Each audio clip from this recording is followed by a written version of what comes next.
Bienvenidos, nos encontramos una vez más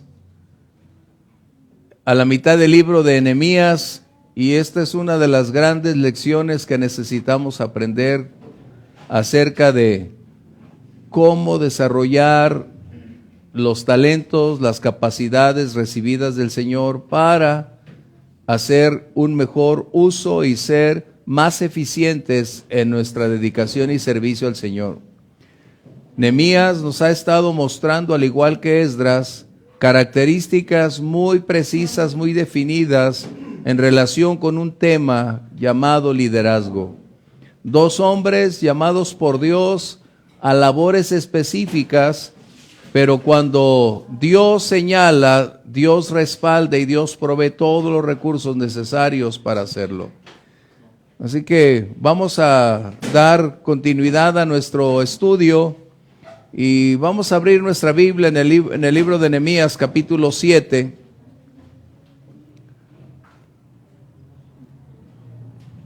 Y vamos a tratar de mantener nuestra atención en aquello que es relevante, es decir, donde venimos a estudiar.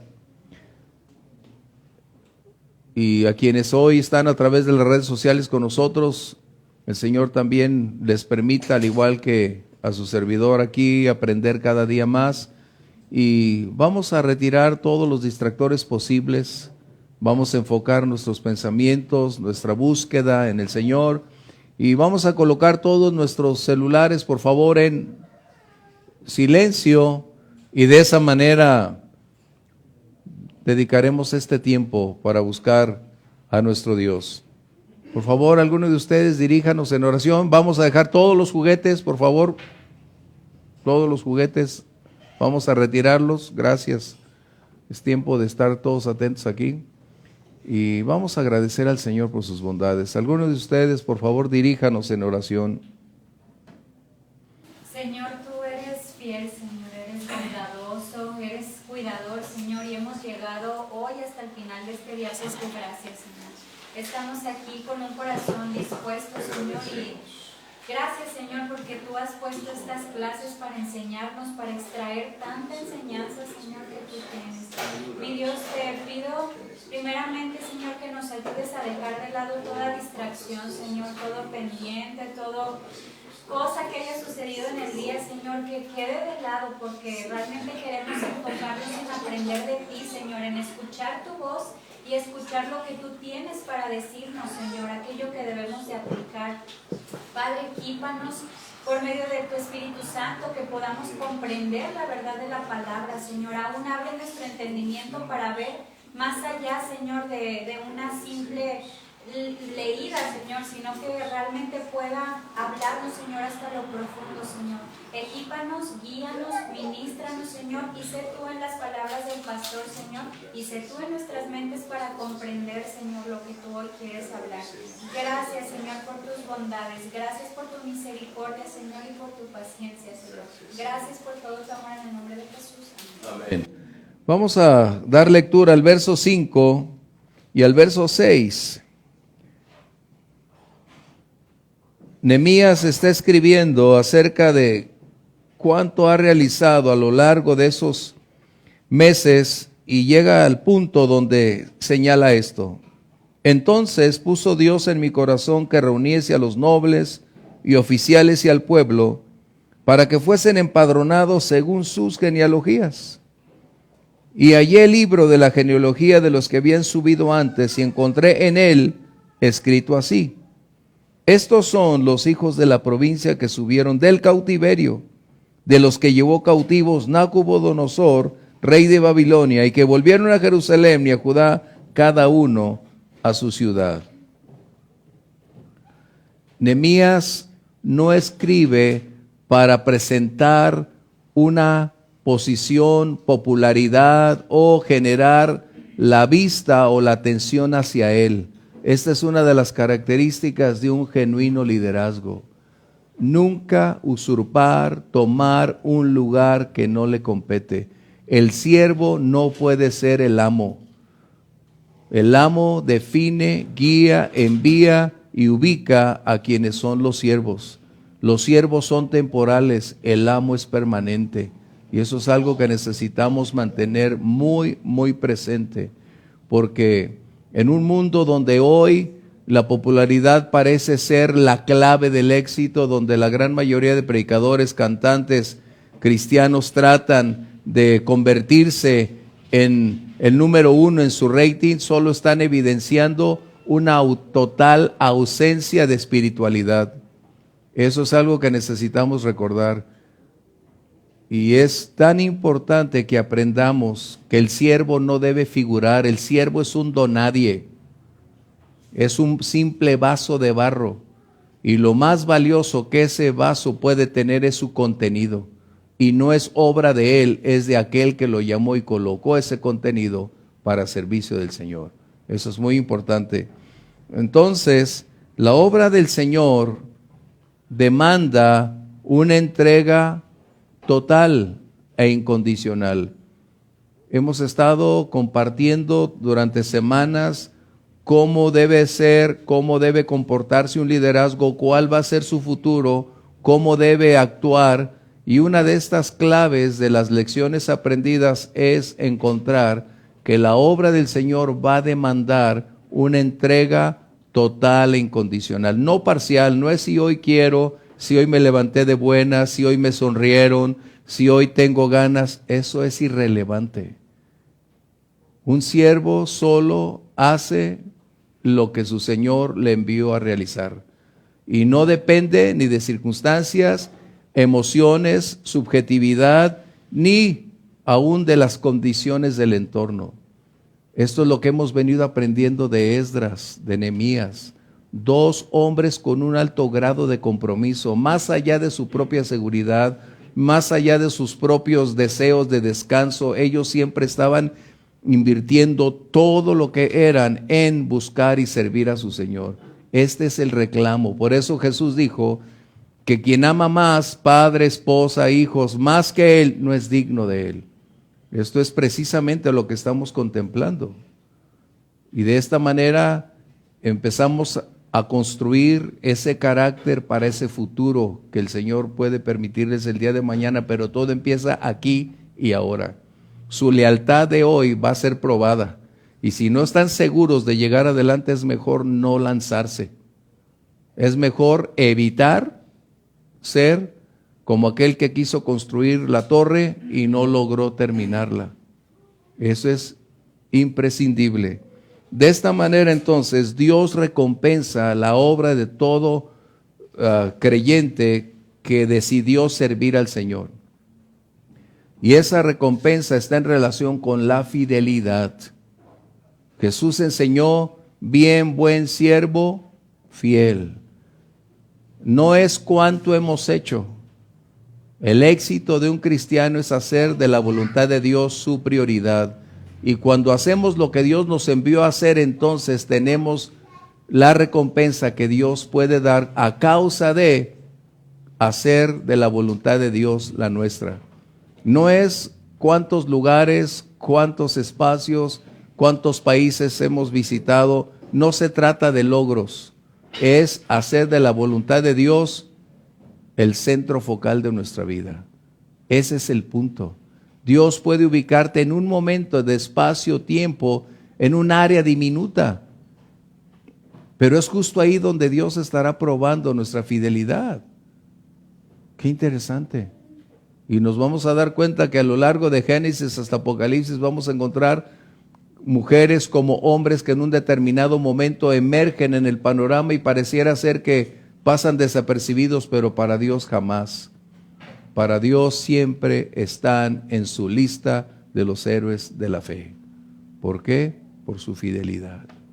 Recuerden, no podemos medir el éxito como el mundo lo mide.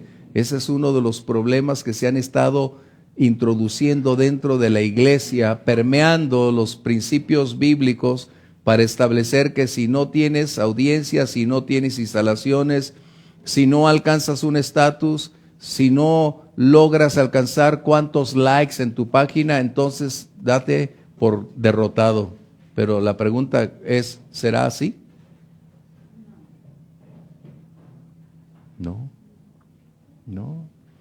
Es como negar el llamado de Jeremías a la obra. Jeremías no logró convertir a nadie. Entonces, ¿fue un perdedor? ¿Fue un derrotado? ¿Un fracasado? No. Jeremías hizo de la voluntad del Señor su enfoque, su vida, su dedicación, y pagó el precio para llegar ahí. ¡Qué tremendo!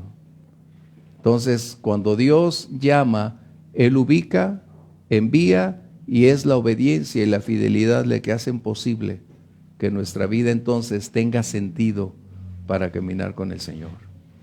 Bien, la designación de líderes efectivos que hizo Nehemías fue una parte vital. ¿Por qué? Porque eso asegurará la continuidad de la obra. Si ustedes no se reúnen y preparan o son líderes fieles con un alto grado de efectividad, con una visión amplia, no continuará la obra. Jesús eligió ¿a cuántos? A 12. Y de esos 12 siempre había un riesgo en todos. Pero Él invirtió 3 años para preparar, para darles conocimiento, enseñanza y aún la práctica para llevarlos a otro nivel donde ellos deberían desenvolverse después de la partida del Señor Jesús. Pero esos 3 años previos fueron la preparación para ese liderazgo. Y ahí encontraron de todo. Pero ¿qué sucede? Esta es la escuela. Su servicio en la iglesia, su servicio del Señor, donde quiera que estén, sus prioridades son evidentes, donde ustedes se desenvuelven, cómo hablan, cómo visten, con quién se reúnen, a dónde van. Todo eso es interesante, déjame decirte. Eso parece ser como fuera de lugar. No, para un liderazgo no puedes darte esos detalles.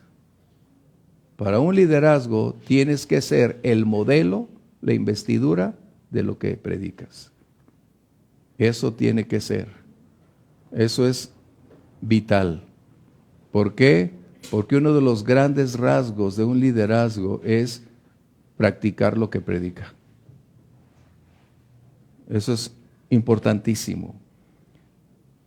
Esto entonces le da a Nehemías como a Esdras un lugar preponderante, un celo, una pasión, una entrega, una vida de oración, una vida con un alto grado de compromiso para propiciar que la voluntad de Dios se cumpliera a pesar de oposición, por encima del clima de su entorno. Ellos determinaron no fallarle a Dios a causa de ser privilegiados o considerarse privilegiados por ser llamados por Dios a una obra que ni los ángeles son llamados a realizar. Y es que necesitamos volver a ese contexto de las doctrinas antiguas o de las sendas antiguas. El llamado es un privilegio que solo Dios puede conferir. Y cuando alguien es llamado, entonces tiene el favor de Dios. ¿Por qué? No es por su capacidad, no es por su carisma, es porque tiene un corazón que Dios puede moldear para llegar a ser lo que Dios quiere hacer. Esa es la diferencia. De esta manera nos damos cuenta, por ejemplo, Saulo de Tarso, a pesar de la rudeza, del alto grado de odio, de rechazo contra el Evangelio, tenía un corazón moldeable. Y el Señor moldeó su vida. Eso es lo que estamos hablando. Cuando Dios elige, entonces, es para propiciar que su nombre sea exaltado, su obra continuar hacia adelante. Y esto nos permitirá entonces ver en Nehemías cómo la historia empieza a tener una perspectiva más clara. La gran mayoría se centra en que solo Nehemías estaba llamado a reconstruir el muro y las puertas, pero eso solo fue el principio de la misión a la cual había sido llamado. De esta manera nos damos cuenta entonces que hay algo que es imprescindible en la vida de Nehemías. ¿Por qué? La reconstrucción de los muros y la puerta representaban solo el principio para reconstruir y colocar o repoblar a Jerusalén. ¿Y cómo lo haría? ¿De qué manera propiciaría encontrar una población con una identidad genuina, con una pasión que no se perdió en los años en Babilonia, que no se mezcló con las condiciones del entorno cultural, histórico de las prácticas babilónicas? Y esto es algo que nos compete el día de hoy. Esto es algo que lo vamos a estar intercambiando, porque esta es una de las lecciones para el liderazgo y para la iglesia, este capítulo. Cómo vivir en medio de un mundo con un alto grado de impacto, pero a la vez estar separado de toda esa contaminación que está ahí. Es interesante y a mí me gusta muchísimo, porque cuando estoy estudiando me doy cuenta que nuestro tiempo no es diferente al de ellos. Babilonia era quizás más corrupta que el día de hoy. Babilonia era una ciudad amoral, no inmoral, amoral.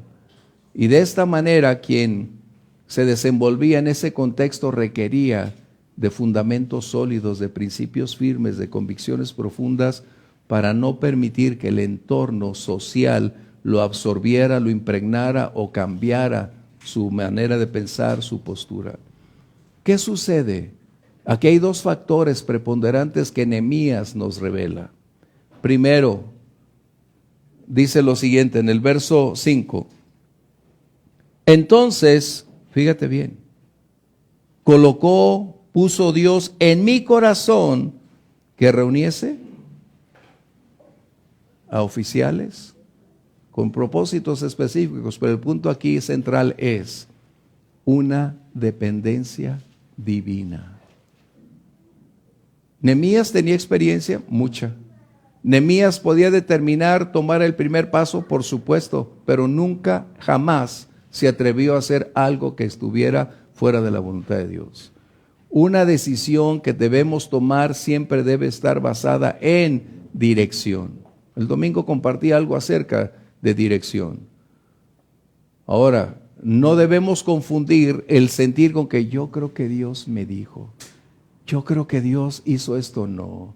Nehemías no está hablando de un sentir, está hablando de una revelación que Dios colocó precisamente como el motivo rector para dirigir sus pasos hacia acciones contundentes y propiciar que una vez más Jerusalén fuese poblada con personas dignas, con una identidad y con un trasfondo genealógico acertado dentro del contexto de una realidad judía, es decir, dentro del pueblo de Israel. Y esto es prioritario. Recuerden, Dios puso en mi corazón. Pero hoy se nos hace tan fácil escuchar esa frase. Una de las cosas más importantes es cuando Dios coloca algo en nosotros, necesitamos estar 100% seguros que es Dios. Y si no se cumple lo que nosotros hablamos, entonces Dios no habló por nosotros. Y no podemos decir, ay, perdón, se equivocó el Señor. Nehemías tenía una certeza. ¿Cómo la adquirió? Pregunto, ¿cómo la adquiriría?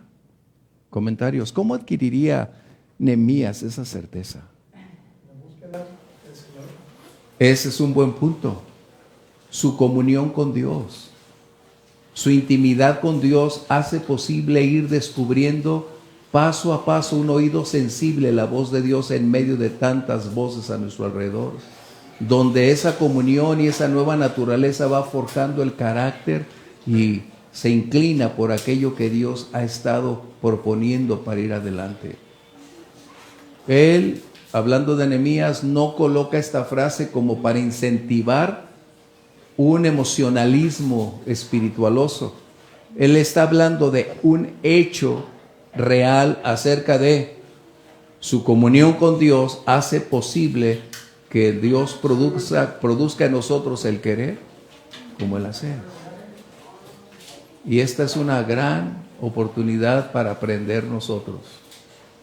Si necesitamos dar un paso más, debemos buscar la voluntad de aquel de quien es la obra, porque la obra no es nuestra. Eso es importantísimo. De esta manera, entonces, estos factores empiezan a tomar forma. ¿Por qué? Porque los muros y las puertas solo serían una edificación. Una ciudad no son piedra y madera. Una ciudad son personas. Las personas hacen las ciudades. Las ciudades son el resultado de personas viviendo en un lugar, y una ciudad es conocida por la calidad y la identidad de las personas. Eso es importantísimo. Y si no, ustedes pueden decir por estados de la República y saben de qué. Ya sé qué sucede en su estado, ya sé qué pasa. Es conocida por esto. Tan sencillo como eso.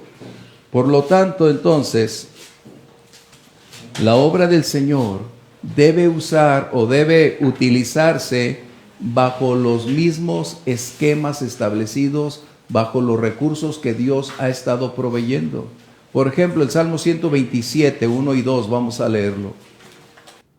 Nosotros tenemos la necesidad, y si ustedes son esos futuros líderes, aprendan por favor, no a depender de su prudencia, no a depender de su capacidad. Como dice, no dependas de tu propia prudencia. Es decir, si aprendemos a ir tomando cada día un tiempo para escuchar y buscar la voluntad de Dios, esto nos va a ir permitiendo ser cada vez más sensibles y con menor grado de error. No digo que nunca nos vamos a equivocar, por eso digo con menor grado de error, porque esa comunión con Dios propiciará revelación. Por eso dice la palabra que la comunión íntima es la revelación de Dios. Ese es el secreto. ¿Qué dice el Salmo 127, 1 y 2? Si Jehová no edificare la casa, en vano trabajan los que la edifican. Si Jehová no guardare la ciudad, en vano vela el guardia. Por demás es que os levantéis de madrugada y vayáis tarde a reposar, y que comáis pan de dolores, pues que a su amado dará Dios el sueño. Antes de continuar, ¿sabían que esta ciudad fue fundada con este texto? Pues esta ciudad fue fundada con este texto. Y ustedes los pueden ver en Catedral y en Palacio de Gobierno. Estos son uno de los textos más impactantes. No está hablando de la familia, Esa es una aplicación que podemos darle. El hecho que está hablando aquí es, si los fundamentos que Dios nos da, si su voluntad no está con nosotros y no colocamos los recursos divinos para entonces realizar la obra, será en vano lo que hagamos. Recuerden. Por eso dice, si Jehová no edificare la casa, en vano. O sea, tenemos un alto grado de improductividad, de esterilidad, de fracaso, porque hemos olvidado que quien edifica la casa es Dios a través de nosotros. No somos nosotros. Él es en nosotros la esperanza de gloria. Qué importante. Nehemías conocía estas cosas. Y ese era el secreto del liderazgo de Esdras y Nehemías. Su comunión con la palabra, su relación con Dios. Y esto propiciaría una entrega con mayor intensidad, con mayor logro. ¿Por qué? Porque la palabra siempre será la expresión de Dios para todo aquel que camina y le sirve al Todopoderoso. Así que, si Jehová no edifica la casa, en vano trabajamos, tratando de poner programas, metodologías, grupos musicales. Tenemos quererle dar una actualización al lugar donde estamos y cambiarle. Eso no es lo que Dios espera. Edificar la casa es el gran punto que tenemos. ¿Comentarios? ¿Recuerdas una clase? No es un monólogo. Sí, Grimaldo. Eso que acabo de mencionar, que Nehemías tenía ese sentido en su corazón de parte de Dios, es ciertamente porque él tenía una relación íntima con el Señor. Y yo lo puedo aplicar a cada uno de nosotros. Nosotros podemos tener revelación de Dios en nuestro corazón, de acuerdo a nuestra búsqueda y a nuestro tiempo de oración con el Señor. Pero muchas veces Dios pone algo en nuestro corazón y lo manifestamos y somos dados a ser juzgados. Ay, no, tú te emocionas mucho. Espérate, es mi relación con el Señor. Lo que pasa es que Nehemías, cuando empezó en capítulos atrás, se le vinieron encima los enemigos. ¿Qué estás haciendo? ¿Quién te dijo? Pero Nehemías ya tenía algo en su corazón y eso puede aplicarse a nosotros. Todos podemos tener ese llamado en el Señor de acuerdo a nuestra relación. Eso es correcto, nada más hay un pequeño detalle. Si no está dentro del contexto bíblico, es algo personal, es decir, emocional. Lo que tenía Nehemías era ese sentir que Dios coloca en base a ese plan, a esa palabra, que no hay una contradicción. Recuerden, ese es el punto. Grimaldo tiene razón en sentir, Dios me da un sentir, Dios ha colocado en mí, pero nunca va a ir en contra de lo puesto en su palabra. Siempre está ese conglomerado, sí. Estaba leyendo que cuando menciona en la tradición judía corazón, no estaba hablando de un sentimiento o una emoción, sino que se refiere a desde donde nacen las decisiones, o sea, nuestro raciocinio, cerebro, lo que... Es la esencia del ser. Esencia. Ajá, no tanto como un sentimiento, entonces creo que en esto aplica. Así es, sí, Ramonchita. Estaría Nehemías trayendo a su mente lo que David hizo en Crónicas, que dice cómo él formó también. Yo saqué más o menos 4 puntos. Uno era de nombrar líderes, y eso ya lo dijiste, hombres responsables que van al frente, enseñan, que viven como hombres temerosos de Dios, que enseñan con sabiduría y verdad. O sea, esos son del punto número 1. Sí. Proverbios 1, 7 y 8 dice, además que sean enseñables y que enseñen con su práctica cómo Dios los define en su palabra. Eso. Cómo se comporta, no nada más en la iglesia, sino casa, trabajo. Un buen líder no es un dictador, es uno que comparte la palabra, enseña no solamente con la palabra, sino con su caminar a la día. Así es. Y bueno, tengo otros puntos. Si quieres, Está bien. Sí, si no me llevo. Ok, ¿qué sucede? Hay un punto. Viene la revelación de Dios. ¿Qué acontece con esa revelación, con ese sentir, con esa declaración de Dios para Nehemías? El siguiente paso, obediencia. Mencioné el domingo que la fe tiene una gran cantidad de condicionantes y la obediencia es la prueba de la fe. No podemos decir creo en el Señor si no actuamos bajo esa directriz que recibe. Y la obediencia se convierte entonces en las acciones humanas que hacemos posible lo que Dios dice que Él hará. Y cuando nosotros caminamos en esa obediencia, estamos dándole al Señor todo el crédito, todo el honor y toda la gloria, porque Él es quien dirige su obra. Y Él va a llevarnos por el sendero elegido por Él para alcanzar un resultado que es el siguiente punto. Primero es dirección, obediencia y posteriormente el resultado de haber puesto en práctica la fe a través de las acciones, que es lo que hizo Nehemías. Cuando hablamos entonces de que Dios coloca en el corazón, no estamos hablando de que es simplemente algo que recibí, no, tiene que estar en relación con la verdad establecida, porque el Espíritu Santo nunca va a ir en contra de la palabra, nunca, jamás. Por eso Jesús dice en Juan 16, cuando venga el Espíritu Santo, Él les guiará, Él les enseñará, Él tomará de lo mío. En otras palabras, nunca habrá una contradicción. El Espíritu Santo nunca dará una vuelta distinta a la palabra. ¿Por qué? Porque Dios es uno. Entonces tenemos que tomar en cuenta esos contextos. ¿Qué hablábamos de la profecía? Se juzga. ¿Por qué se juzga? precisamente por este contexto. Entonces, si hay un sentir, debe estar en línea recta con la voluntad de Dios. Y ese sentir no es el sentimiento, es la directriz divina hacia lo que debemos hacer. ¿Cómo dirigirnos? ¿Hacia dónde hacer las cosas? El otro punto que dice aquí es que Nehemías encuentra los registros anteriores, y esto es algo importantísimo. Todos los recursos que Dios nos ha legado son útiles para nuestro desarrollo. Todo lo que anteriormente se escribió, coloca Pablo en Romanos, fue escrito para nuestro provecho. Y es donde necesitamos mantenernos claramente, que no existe otro manual, no existe otra directriz, únicamente es la palabra del Señor. Y es ahí donde estamos. De esta manera, entonces, las herramientas que está utilizando Nehemías son aquellas que habían emanado de 90 años atrás. Fíjate, era cuando estaba el rey Ciro, cuando dio la orden de regresar a Jerusalén. 90 años atrás, y esos mismos registros continuaban teniendo la vigencia.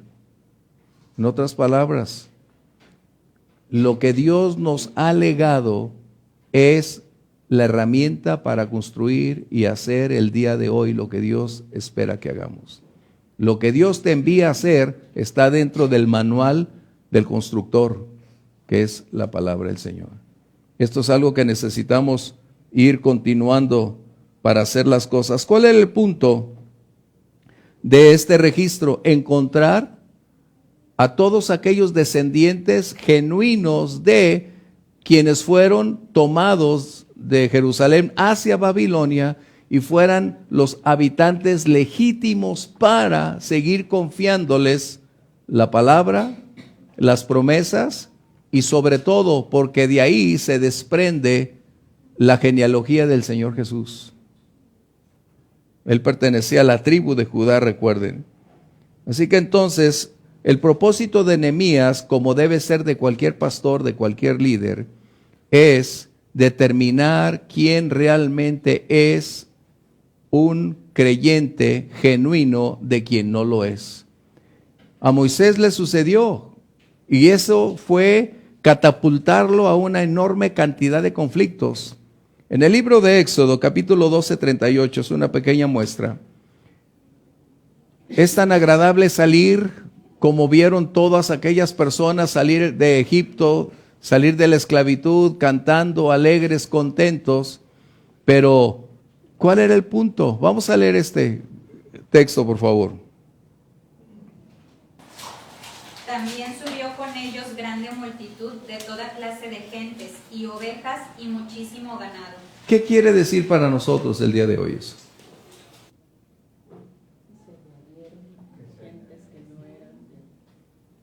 ¿Sí? Eso es lo que vivimos también dentro de la iglesia hoy.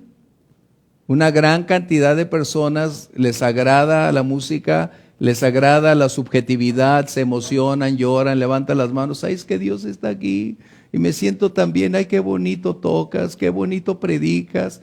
Pero finalmente no han nacido de nuevo. Y eso se convierte en un enorme conflicto el día de mañana porque no se sujetan ni pueden caminar en la verdad porque no están comprometidos con la verdad. Es como cuando el pastor a veces dice en la iglesia, es que un creyente debe abandonar la vida antigua. Pues ¿cómo van a abandonar la vida antigua si no han nacido de nuevo?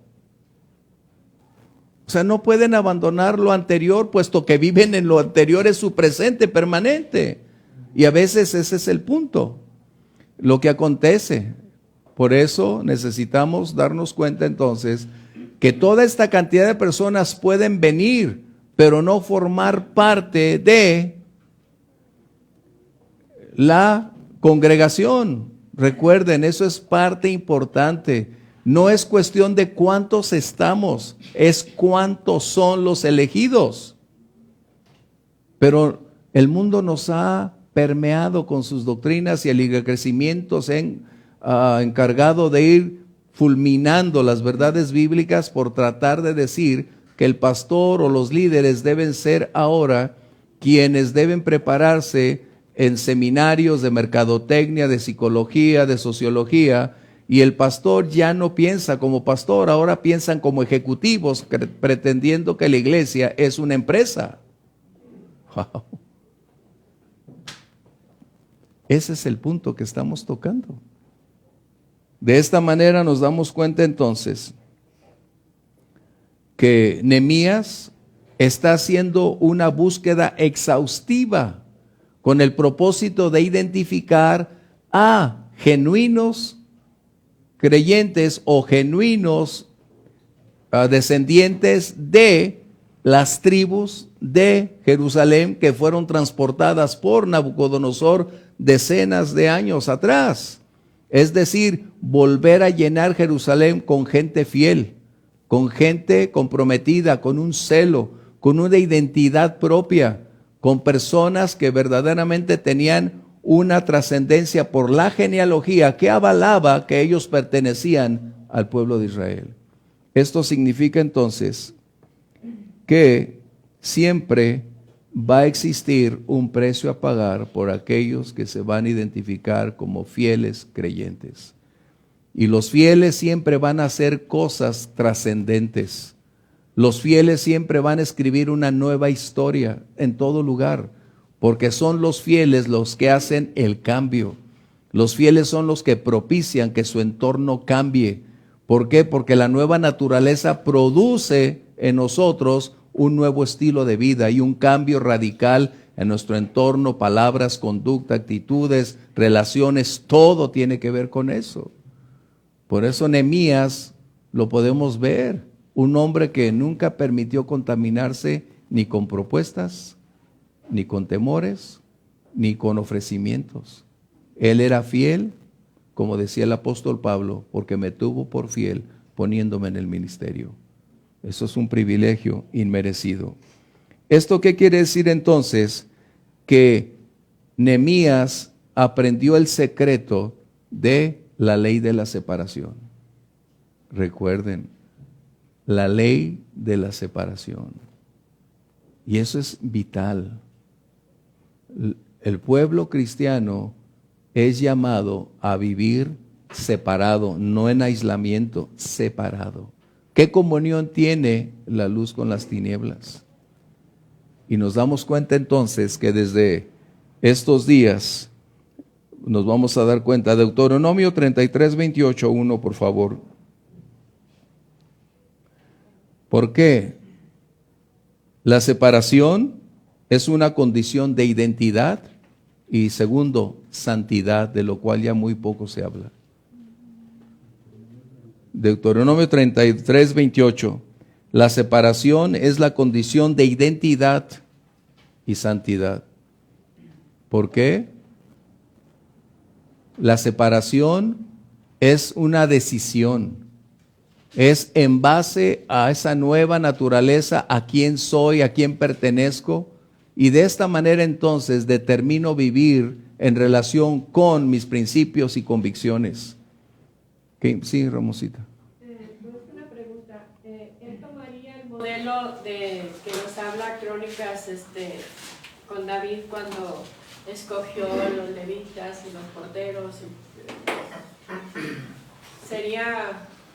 David está eligiendo, aún debo decir, David cambia el orden de los levitas. A partir de ahí cambia su contexto. Ya no son los levitas como en el sacerdocio arónico. Ahora se convierten en ayudantes de, cuando antes eran servidores dentro del templo. Por eso es que nosotros ya no tenemos levitas en el Nuevo Testamento. Ya no existen los levitas. Eso es muy importante, ¿sí? Vamos a leer entonces Deuteronomio 33, 28. E Israel habitará confiado, la fuente de Jacob habitará sola en tierra de grano y de vino, también sus cielos destilarán rocío. ¿Habitará cómo? Sola. ¿Qué quiere decir eso? ¿Qué quiere decir habitará sola? ¿A qué se refiere? Que no habrán alianzas con nadie. Ese es el punto. Por eso a veces dicen, ay, qué extremista eres. No, mi naturaleza es esta. y mi naturaleza no debe estar en relación con lo que no es compatible con mi naturaleza. El pueblo de Israel fue llamado a ser de bendición a las naciones, pero equivocaron, perdieron su directriz, cuando en realidad ellos fueron llamados para ser una evidencia del amor, del poder y la bendición de Dios, y ellos entonces convertirse en una bendición por compartirles, enseñarles las verdades de la ley y llevar esas naciones a los pies del Señor. Pero Israel perdió su oportunidad. Pero en el contexto original el propósito divino fue: Israel debe vivir separado de las naciones aledañas. ¿Por qué Dios les entregó entonces la tierra que fluía leche y miel? ¿Qué les dijo? No es por su capacidad, no fue por su talento, sino porque todas esas naciones hacían lo opuesto a la voluntad de Dios. ¿Vamos bien? Entonces hablamos de ¿qué? ¿De separación o aislamiento?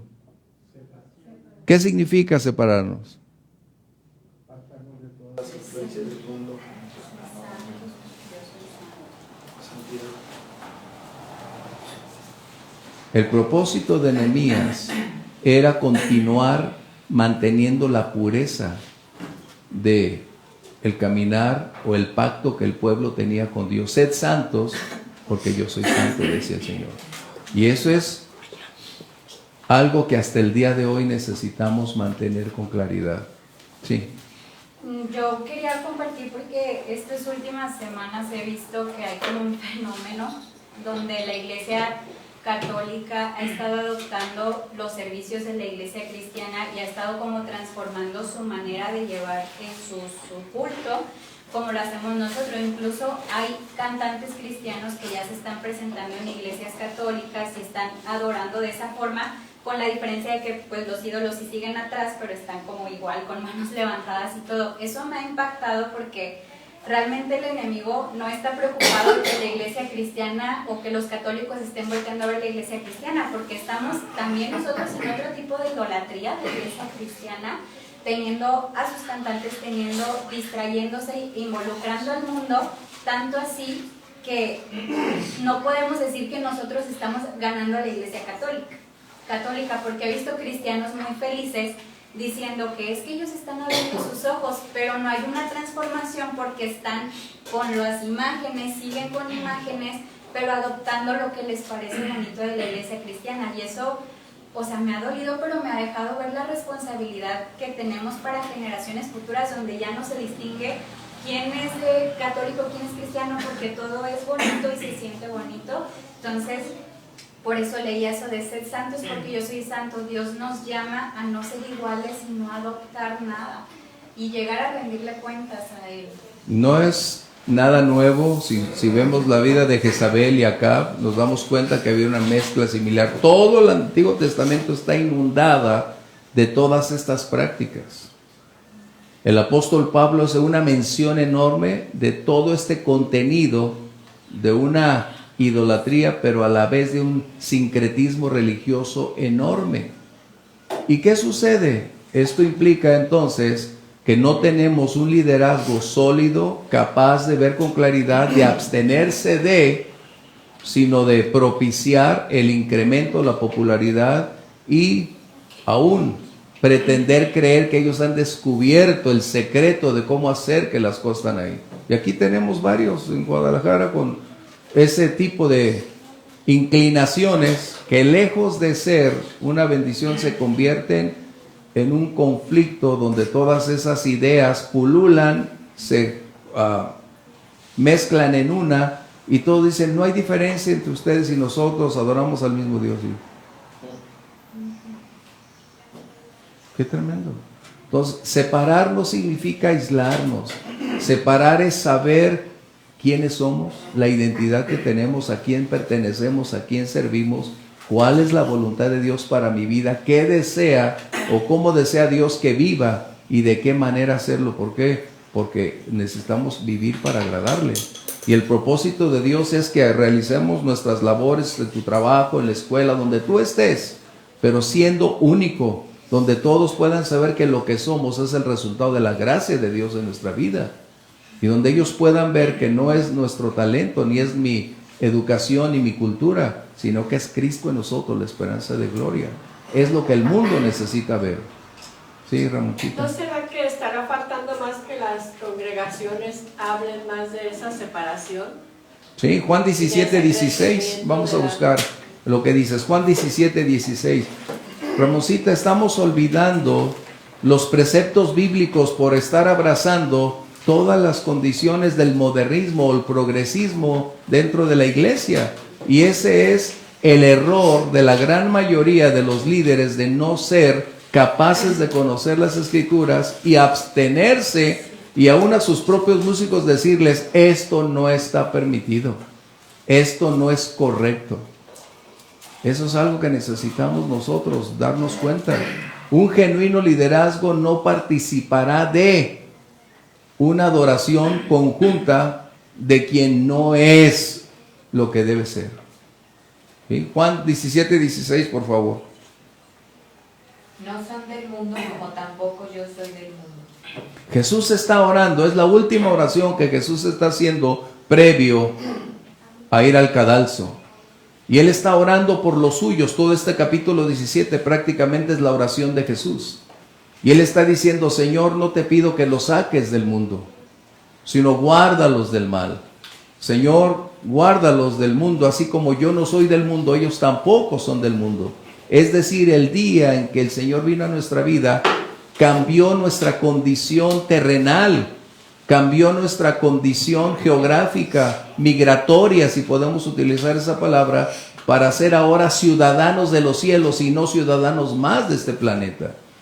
Y la separación no es renunciar a predicar el evangelio, que en los años del oscurantismo religioso, en los siglos 5, 6, 7, hubo un movimiento de monasterios, de conventos, donde se pretendía hacerse santos por ir a enclaustrarse, por irse a esconder, cuando eso no fue lo que Jesús llamó.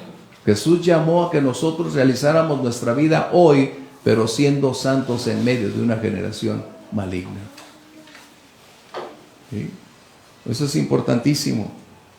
Por eso mantener la pureza del pueblo no solo representaba para Nehemías el presente, es decir, la única prioridad, no. El propósito de Nehemías era conocer la trascendencia genealógica de quienes iban a poblar una vez más Jerusalén, porque su futuro estaría en riesgo, porque el Mesías vendría de la tribu de Judá.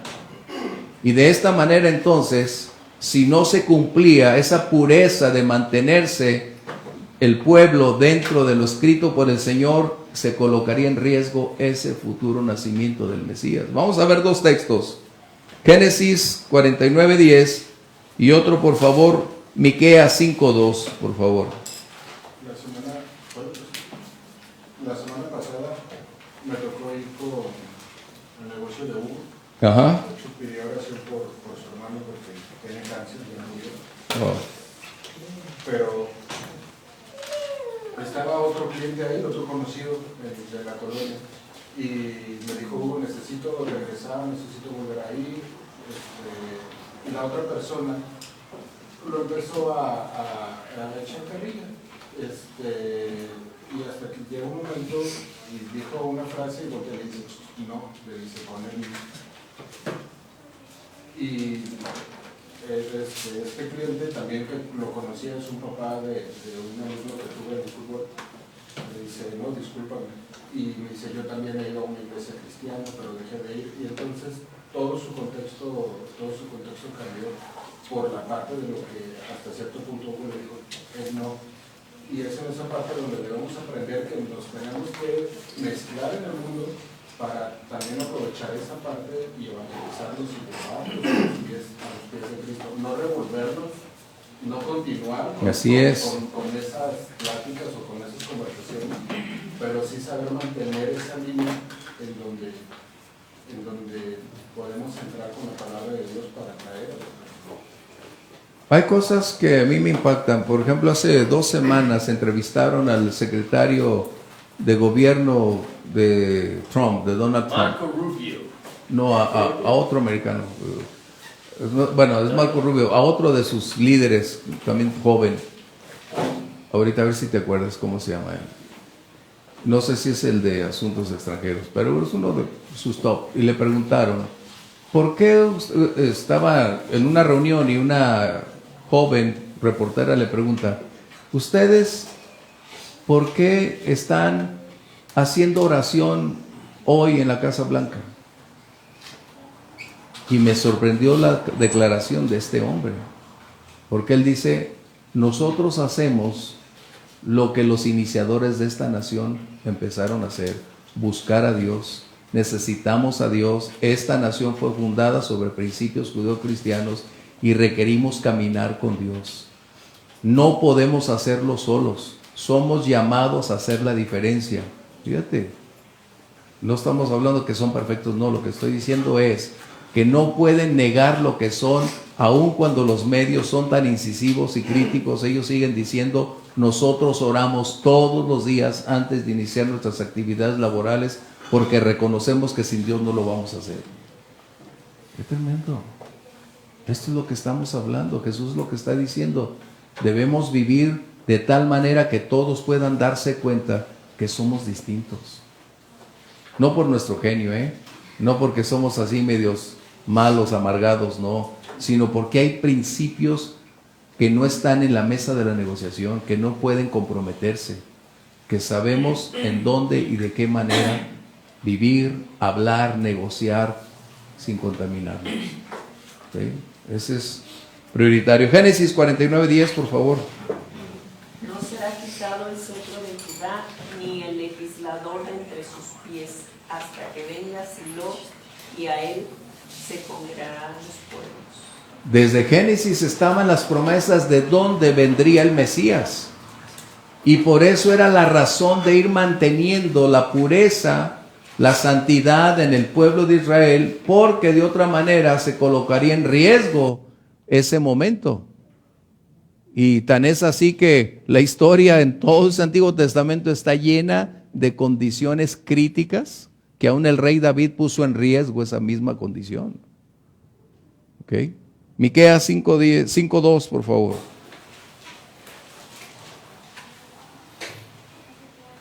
Pero tú, Belén Efrata, pequeña para estar entre las familias de Judá, de ti me saldrá el que será Señor en Israel, y sus salidas son desde el principio, desde los días del Eterno. De ti me saldrá el libertador. ¿De dónde? De la tribu de Judá. ¿Dónde estaba Nehemías? En Judá. En otras palabras, tenemos que ir preparando los escenarios para la generación futura, como a través de un estilo de vida pegado a la perfecta voluntad de Dios. Hoy estamos teniendo tantos problemas en la iglesia porque olvidamos haber preparado a esas generaciones para llegar el día de hoy con fundamentos sólidos, no con una religión, no con una imposición, no con simplemente una exposición de la verdad, sino porque no nos preocupamos porque fueran nacidos de nuevo y tuvieran un encuentro con Dios y pudieran decir, Él es mi Dios y no el Dios de mis padres. Eso es importantísimo. ¿Sí?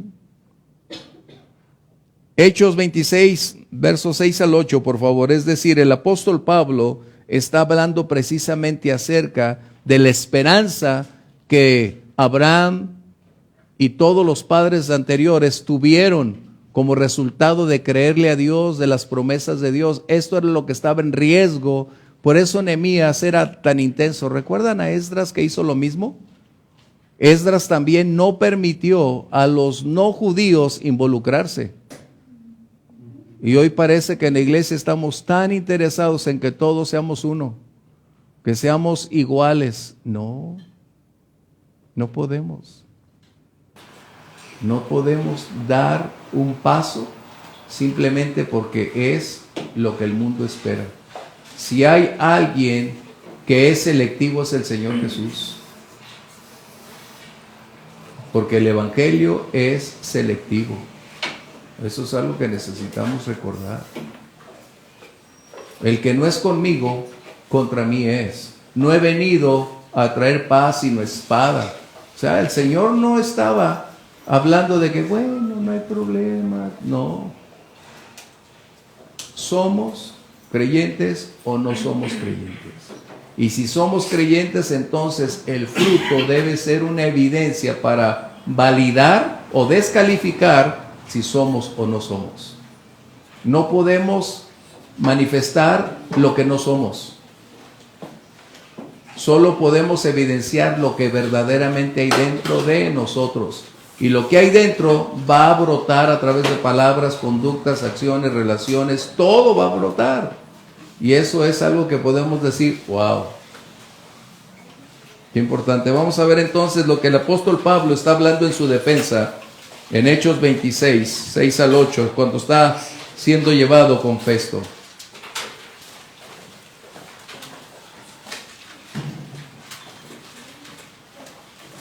Y ahora, por Ajá. la esperanza de la promesa que hizo Dios a nuestros padres, soy llamado a juicio. Promesa cuyo cumplimiento esperan que han de alcanzar nuestras 12 tribus, sirviendo constantemente a Dios de día y de noche. Por esta esperanza, oh rey Agripa, soy acusado por los judíos. ¿Y qué dice? ¿Según qué le dice Agripa? ¿Cómo se considera algo no grato? Es decir, Pablo está hablando precisamente lo que desde Abraham viene ese descenso hasta el día de hoy, pero Nehemías, al igual que Pablo, está haciendo la defensa de las verdades, de las promesas de Dios para su pueblo. Y ese es un punto de liderazgo. Necesitamos siempre ver por las verdades eternas que Dios nos ha legado. El apóstol Pablo escribe, Timoteo dice que nosotros somos los depositarios de la palabra. Somos a quienes Dios nos ha colocado como responsables de mantener, practicar, preservar la pureza de la verdad. Eso es algo que necesitamos mantener. Y qué difícil es en un mundo donde hoy se aplaude todo menos el ser cristiano. Pero necesitamos continuar en la senda. Bien, por favor busca Romanos 4 al 6, es decir, aquellos que no tendrían la genealogía aceptada, ¿qué sucedería con ellos? Entonces serían separados del pueblo. Romanos 9, 4 al 6. Y es que en la iglesia hemos mencionado que todos son bienvenidos y en la iglesia podemos compartir, pero realmente la iglesia la conforman aquellos nacidos de nuevo. La iglesia no se conforma de asistentes, la iglesia se conforma del cuerpo de Cristo, es decir, aquellos que han en arrepentimiento genuino entregaron su vida y ahora forman parte del cuerpo del Señor. Esa es la iglesia. Esa es la iglesia. Podemos ser en una congregación pocos, en otra congregación puede haber miles, pero todos formamos una sola iglesia. ¿Quiénes? Los redimidos. Romanos, por favor, 9, 4 al 6. Que son israelitas, de los cuales son la adopción, la gloria, el pacto, la promulgación de la ley, el culto y las promesas, de quienes son los patriarcas y de los cuales, según la carne, vino Cristo, el cual es Dios sobre todas las cosas, bendito por los siglos. Amén. Este es precisamente lo que Pablo aclara, porque a veces cuando nosotros estamos mirando el Antiguo Testamento no lo vemos con esa perspectiva, con esa luz que ilumina nuestro presente para darnos cuenta qué es lo que realmente se está hablando. Y Pablo aquí, por la dirección del Espíritu Santo, es el libro por excelencia que habla acerca de la gracia, de cómo la ley fue escrita, pero de qué manera ahora nosotros podemos aplicarla. Y nos dice aquí entonces cuáles eran las promesas hechas al pueblo de Israel, y quien no pertenecía al pueblo de Israel estaba fuera de. Y eso es lo que en la iglesia necesitamos darnos cuenta. Todos son bienvenidos, sí, pero no todos formamos el cuerpo de Cristo. Verso 63, permíteme leerlo de Nehemías capítulo 7. Y encontramos una gran paradoja. Voy a preguntar, ¿por qué Nehemías escribe tantos nombres? Una pregunta para ustedes, ¿por qué? ¿Cuál sería su razón? ¿Para aburrirnos? para aprender nombres de quienes un buen día les vamos a poner a los chiquillos que nazcan en la iglesia? ¿Cuál sería el propósito? Para conocer, supongo que los antecedentes de aquellos ancestros, patriarcas, o sea... Sí, exacto, esa es parte. Para conocer, o sea, La genealogía. cómo de una u otra generación, o sea, fueron pasando lo que el Señor quería de su pueblo. Eso es bueno, está bien. Pero ¿no será también que todas las personas o todos los creyentes son importantes para Dios más que todas las cosas? Dios no olvida a ninguno de los suyos. Dios siempre nos tiene presentes. Y no importa hace cuántos años, tal vez alguien de quienes hoy son salvos y su abuelo o su tatarabuelo fueron salvos, Dios conocía y esas promesas llegaron hasta ellos el día de hoy. Nosotros somos nuevas generaciones, pero las nuestras, si Dios permite, estarán escribiendo esa historia diciendo: mis antepasados eran cristianos, predicadores, pastores, y hoy estoy caminando con el Señor. Bien, versos 63 a 65 escribe lo siguiente Nehemías: y de los sacerdotes, los hijos de Abaía, hijos de Cos, Barzillai, el cual tomó mujer de las hijas de Barzillai Galadita, y se llamó del nombre de ellas. Subraya esto: estos buscaron su registro de genealogías y no se halló, y fueron excluidos del sacerdocio. ¿Y de qué van a vivir, pastor? ¿Y cómo le van a hacer? Y les dijo el gobernador que no comiesen de las cosas más santas hasta que hubiese sacerdote con Urim. ¿No se les hace conocido? ¿Y de qué van a vivir los cantantes? ¿Y cómo le van a hacer? A veces no entiendo a cristianos que piensan más con el sentimiento que con la razón. Cantantes no son llamados a. Los llamados a la predicación del evangelio son pastores, misioneros, apóstoles. Esos son los llamados. Los cantantes es una decisión por un don que Dios da. Por eso no hay levitas en el Nuevo Testamento. ¿Se dan cuenta? Pero ¿qué hemos hecho? Artistas, conciertos, y los hemos hasta pagan por ir a verlos. Y vaya que pagan. Y si estás en primera fila, no se diga. La pregunta es para ustedes: ¿será bíblico eso? Pregunto. ¿Por qué sí, por qué no? Ustedes tienen que tener una respuesta. ¿Por qué sí, por qué no? Porque si no tienes una respuesta, es tu sentir, es tu postura. ¿Qué avala para tener una postura? Eso es lo que ustedes necesitan tener como líderes. ¿Por qué sí, por qué no? ¿Dónde está el por qué sí o el por qué no? Pues hay varias, porque no puedes servir a los amos, porque te debes de mantener en santidad. Excelente, esa es una buena propuesta.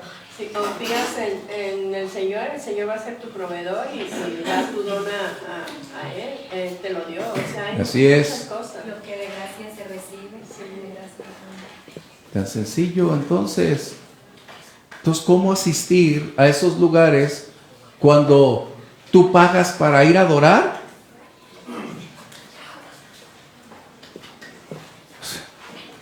O sea, es incongruente, pero nos han vendido la idea que como el mundo cobra por ir a divertirse en un concierto, de igual manera los cristianos hoy tienen que cobrar para que tú vayas y pseudoadores. No es lo mismo una ofrenda para pagar el local y los gastos que una aportación. Pero bueno, hay una condición que los cantantes tienen que se llama rider. El rider es todas las especificaciones que ellos requieren para poder asistir a tu espectáculo. ¿Qué agua voy a tomar? ¿En qué hotel me voy a hospedar? ¿Qué tipo de avión tiene que ser? ¿Cuántas? Pero es que yo pienso que para adorar solamente hay un lugar, y es en la congregación de los santos, en la casa del Señor. O sea, ¿qué dice el Señor?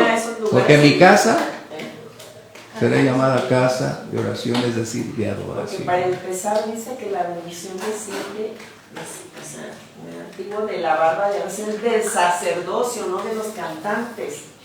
Pero la gente piensa que ir a un lugar estos van a recibir, no sé, bendición, la presencia. Bueno, sí, y es lo una máximo si son emoción. de los gritones que digan, dígale usted al Señor. Y aquí Dios me está mostrando que ya van a descender carros y digo. Bueno, vamos adelante. Estas son las cosas que ustedes necesitan discernir. No es una imposición. Su madurez debe ser algo que ustedes requieren evidenciar a través de lo que vivimos, las cosas que se presentan, cómo las toman, cómo las identifican, de qué manera las puedes traducir y cómo puedes mantener una postura bíblica ante tal situación. Ay, es que también aquellos fueron, pues qué tristeza. Bien, ¿qué dice aquí entonces? No fueron encontrados en las listas. ¿Qué sucedió? A ver, ¿esta fue una decisión radical de Nehemías? ¿Fue un capricho? ¿Fue una postura? ¿Cómo podemos justificar a Nehemías o cómo podemos reprocharle a Nehemías? ¿Qué podemos decir? Recuerden, no son argumentos personales. ¿Qué dice la Escritura? Ustedes y yo necesitamos aprender cómo la Biblia define estas posiciones. ¿Por qué no estaba correcto o por qué Nehemías se equivocó? Sí. Fueron excluidos porque estaban ejerciendo el sacerdocio.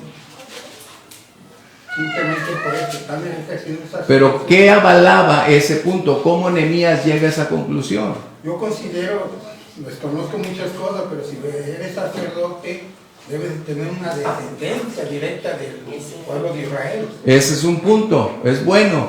Pero ¿qué sucede? Otros, se nos va el tiempo. Es que estoy buscando el versículo, pero la ley judía decía no podían casarse con nadie que no fuera del pueblo. Esa es una parte. El sacerdocio única y exclusivamente pertenecía a la familia de Aarón. No existía ninguna otra posibilidad. Por eso cuando emerge el Mesías dicen, ¿cómo? Él no es de la familia de Aarón, era ahora de la tribu de Judá. El punto aquí es que ellos no pertenecían al sacerdocio, de tal manera que ellos estaban usurpando un lugar que no les correspondía. ¿Qué dice Nehemías? Observa la ley, se da cuenta de su procedencia y dice, ustedes están haciendo lo malo. En otras palabras, ustedes no fueron llamados al ministerio. Lo podemos poner ahora sí al presente, ¿verdad? ¿Y ustedes qué están haciendo aquí? Viven del evangelio, disfrutan del evangelio, se enriquecen del evangelio, pero Dios no los llamó a ser predicadores del evangelio. Es lo que está haciendo Nehemías. Ustedes no pertenecen al sacerdocio arónico, por lo tanto, están usurpando una posición que no les compete. De esta manera, sean expulsados del sacerdocio y ya no hay más ingresos del templo hacia ustedes. Ahora ustedes tienen que trabajar para ganar su propio salario. A veces el liderazgo necesita tomar decisiones radicales, pero a veces, es que luego se va a ver que soy un dictador, o va a parecer como que estoy molesto. En ocasiones te vas a enojar como el Señor Jesús porque es el celo del Señor y tienes que tomar decisiones. De otra manera, si no tomas decisiones, ya decidiste tomar una, quedar en ridículo por no hacer lo que Dios espera y hacer lo que las personas desean. Eso es algo que necesitamos tener muy en cuenta. Un líder no es un dictador, pero es una persona que necesita ejercer el carácter en su tiempo y su momento. ¿Qué crees que pensaron de Nehemías? Oye, pero tenemos hijos. Oye, pero ¿qué vamos a hacer? La palabra de Dios no les permite estar en esta posición. Fíjate bien. Nehemías no usó una condición personal. No tenía nada en su contra. Era lo establecido en la palabra y no estaba de acuerdo el ministerio de ellos, por lo tanto necesitaban retirarlos de ahí. Por eso dice el apóstol Pablo en Timoteo, no coloques a estas personas. O sea, están los requerimientos establecidos. ¿Sí? Entonces, ¿se equivocó Nehemías? ¿Sí o no? ¿Por qué no se equivocó? Porque la ley, como decía Grimaldo, ya estaba establecido. Y de esta manera entonces tienes que conocer la palabra para ir llevando la continuidad. Si lo aplicamos hoy, yo diría, ustedes no son llamados al Evangelio. ¿Quién los puso? ¿Quién los llamó a predicar? O sea, ¿quién los ordenó a ustedes para hacer eso? ¿Cómo es que llegaron a esta posición sin tener ni siquiera el mínimo conocimiento? Porque estos hombres no tenían el mínimo conocimiento de qué era lo que funcionaba el sacerdocio arónico. ¿Sí, Grimaldo? Yo considero que sí lo tenían, porque no era un tiempo reciente de que estaban ejerciendo el sacerdocio, ya sabían lo que tenían que hacer. Ah, no, aprendieron a hacer algo, pero no significa, era por repetición. Por lo que sea, pero ya sabían hacerlo. Ah, sí, pero entonces, no es lo mismo. Bueno, podían haber dicho, oye, espérate, Nehemías, yo tengo tantos años ejerciendo esto. Pero no, estaban usurpando. Pero ya tenían tiempo y ya se podían haber defendido. Pero ahí está, mira, eso que estás diciendo suena bien y podemos de ahí tomar una elección o una lección. Si ya está ahí, ¿por qué no lo dejas? Porque está el principio. Si ya está ahí, ¿por qué no lo seguimos dejando en operaciones? ¿Por qué no al que sabe hacer lo bueno y no lo hace? ¿Qué dice? Porque él, yo digo que porque no nos dejó, pues porque él vio, no era algo personal, sino lo que dice la palabra. Exactamente, ese es el punto. El que sabe hacer lo bueno y no lo hace, entonces el que tendría el problema delante de Dios era Nehemías. Para eso estaba, para propiciar la pureza, para propiciar mantener la santidad, la separación, para ir hacia adelante. Bien, vámonos rápido porque nos quedan 5 minutos y aquí es donde tenemos un problema. Es decir, los retiraron y ya no habría manutención para ellos ni sus familias. ¿Qué sucede en la iglesia? Y eso es lo que necesitamos ver. Vamos a irnos rápido. Gálatas 6:6, por favor. Esto es algo doctrinal, no es cuestión personal o posturas o inclinaciones. Esto es algo que necesitamos nosotros definir. ¿Cómo deben vivir los creyentes elegidos por Dios para ser pastores en la iglesia? No cantantes. Y no tengo nada contra los cantantes, pero ellos están en un lugar que no deben estar. Eso es algo que necesitamos colocar muy claramente. A ver, sáquenme un texto donde diga que los ministerios del canto son los que deben estar ahí. A ver, quisiera encontrar uno. En el Nuevo Testamento. Nomás con que saquen uno. No hay. ¿Por qué? Pero es la postura personal. ¿Y cómo le van a hacer? Es que eso no está dentro del contexto. Es lo que mismo que hizo Nehemías. Los cantantes hoy tienen un estatus superior a los predicadores, cuando no deberían estar en esa posición. Son llamados a adorar a Dios, pero no son llamados a mantenerse en esa posición. ¿Qué dice Gálatas 6:6, por favor? El que es enseñado en la palabra haga partícipe de toda cosa buena al que instruye. El que es ¿qué? Enseñado en el canto. ¿Qué dice? Esto está hablando entonces de alguien que Dios elige para ser el pastor, el maestro en una congregación, y de esa manera vamos a darnos cuenta que hay un fundamento bíblico en relación desde el Antiguo Testamento hasta el día de hoy, que a quien Dios elige para servir, Dios hará posible su bienestar a través de la responsabilidad de la iglesia, de sus ofrendas voluntarias, de sus diezmos, como resultado de ser ellos quienes son directamente responsables de mantener, sostener la obra del Señor. Vamos a ver otro texto, 1 Corintios 9, 7 al 14. Mira, es que este tema es muy largo, nada más lo vamos a terminar ya. Esto es algo doctrinal. Recuerden esto al respecto. No es opcional. No es la inclinación de una postura, es lo que la Biblia enseña. Si, por ejemplo, la iglesia donde estamos nosotros llegara el momento en que tuviera un ingreso suficientemente grande e invitáramos, por ejemplo, al director de la alabanza a ser de tiempo completo, ¿quién tendría entonces la responsabilidad de sostener al director de la alabanza? La iglesia, como resultado de haberlo invitado a participar de tiempo completo. Pero te estás dando cuenta que no es como el mundo cristiano lo dice. ¿De qué van a vivir? Entonces ellos sí pueden cobrar $6,000, $7,000 por concierto, y el pastor no puede cobrar por una predicación. A ver, ¿dónde está ese punto de balance? ¿Cuál es ese texto que dice que el que trabaja en la obra dice? Aquí lo vamos a ver exactamente, ahí está en Corintios. Vamos a ver, 1 Corintios 9, 7 al 14. ¿Quién fue jamás soldado a sus propias expensas? A ver, ahí está. ¿Un soldado se paga su propio salario? ¿Quién le paga el salario al soldado?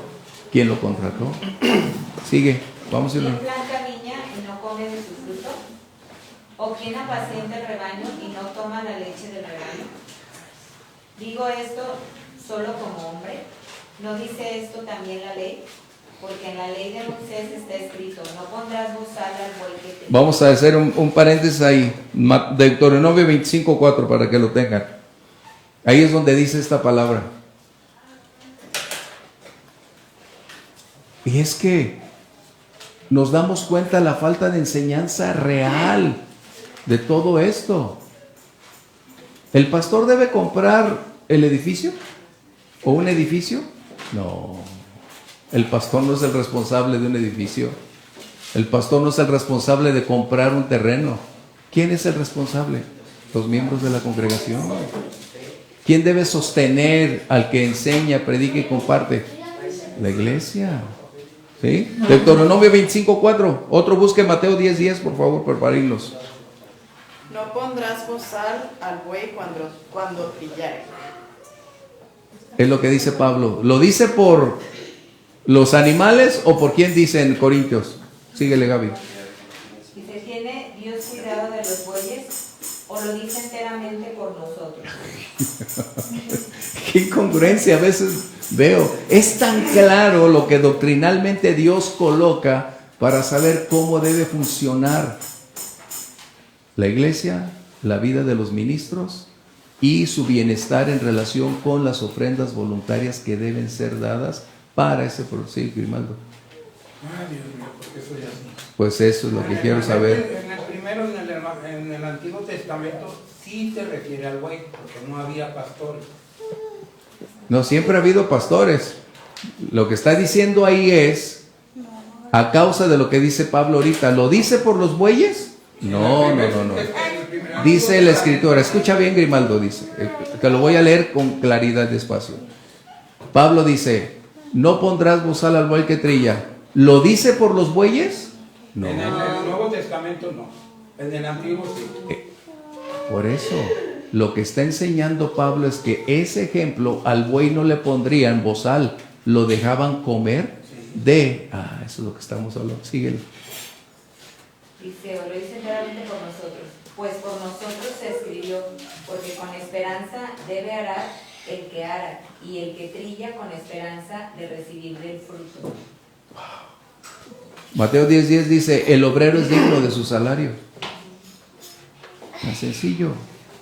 Eso es algo que ustedes y yo necesitamos mantener muy claro. ¿Qué es lo que dice la Biblia en relación con la vida de los ministros? Yo conozco quienes han tenido que cerrar la iglesia porque las ovejas son tan duras que no dan nada. Y qué tristeza cuando han desconocido el principio bíblico de que si son ovejas pueden dar leche al ministro. Y esto es algo que, gracias a Dios, no nos acontece a nosotros, pero sí hay quienes están pasando tiempos difíciles. Gracias a Dios que por sus diezmos, sus ofrendas, que podemos tener el tiempo para estar aquí. Pero otros no tienen esa misma condición, porque las ovejas son carentes de sensibilidad acerca de las necesidades de sus pastores. Y eso es necesario que nos demos cuenta, porque la opinión de ustedes va a influir en otros. ¿Qué piensas de esto? Y tú, ay, pues, ¿qué diré? A ver, ¿qué vas a decir? Es la pregunta. Porque luego queremos quedar bien con el diablo y con el Señor, pues no. Prefiero quedar bien con Dios y con el diablo, no. Mira, tu opinión a otros no les importa, lo que quieren es justificar su postura. Eso debes tenerlo muy en claro. ¿Tú qué piensas de esto? Ay, pues yo creo que tienes razón. ¿Qué? La Biblia dice esto, y esta es la verdad absoluta donde debo pararme. Sin importar si mi mamá, mi papá, mis hermanos piensan lo contrario, qué tristeza, la verdad es esta. Y el que sabe hacer lo bueno y no lo hace, ese es el problema. Al que más se le da, más se le va a pedir. Sí, Ramonchita, para irnos. Esa es la idea, o sea que si estamos estudiando liderazgo, esto es lo que debe de quedar como base escritural, mental, como le llamen.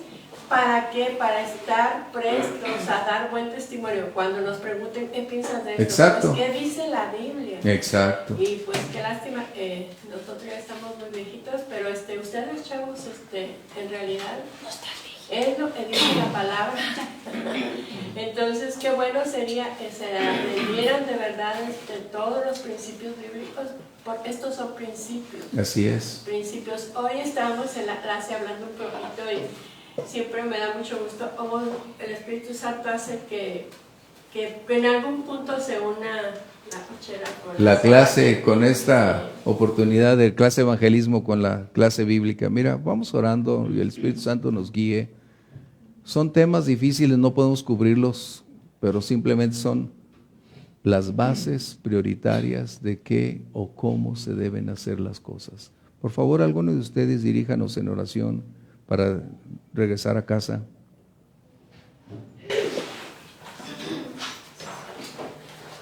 Dios Todopoderoso, te damos gracias, Padre Celestial, por esta clase, mi Dios, por todo lo que de alguna manera aprendemos, Señor. Yo te ruego por todos los que ya no tenemos, Señor, la